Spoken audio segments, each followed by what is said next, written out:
I'd like to be that voice for those that need some type of transit service in order to get to the doctor, to get to the community centers, to get to the grocery stores.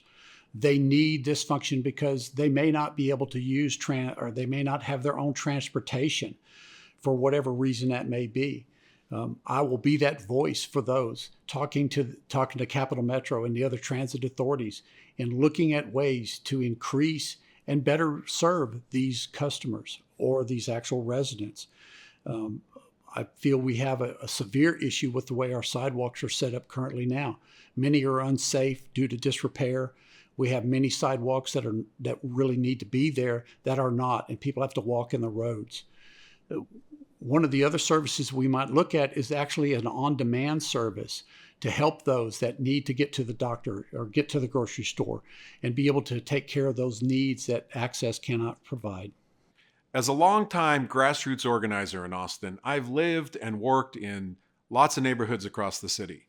Right now, I live in a 2-bedroom condo in a neighborhood that is walkable to grocery stores, restaurants, medical facilities. My mom, who is retired, comes to live with me a couple times a year. She stays with me for a month in the spring, a month in the fall. She has a disability, but she's able to walk to get groceries, to get a sandwich. And one time she had a medical emergency, could walk to the urgent care clinic. But all neighborhoods in Austin need to be accessible in this way to older Austinites. And as mayor, I will fight to make sure all neighborhoods have walkable and safe sidewalks, have accessibility to public transit and mobility options, and are livable neighborhoods for our older Austinites.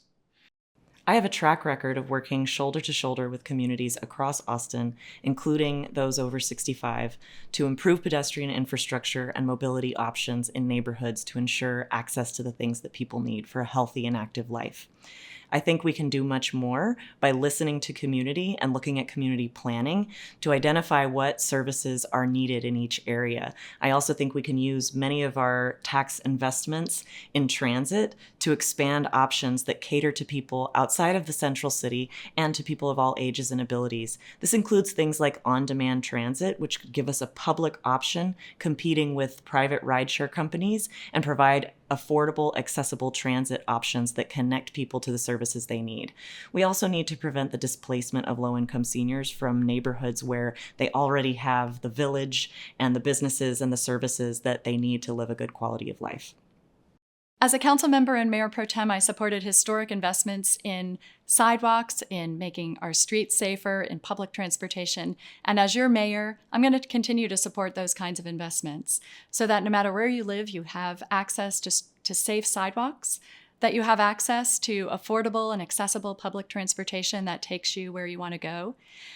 We have a plan that the council passed called the Age-Friendly Action Plan, and this has provided some great recommendations for how we can design our public spaces better so that we're really designing our public trail system, our park system, our libraries, our other public spaces and facilities in a way that really serves older adults, as well as, of course, Austinites of all ages. So we have a lot of opportunities to continue to make Austin a place where all Austinites can thrive. And I look forward, as your mayor, to bringing forward some of those recommendations.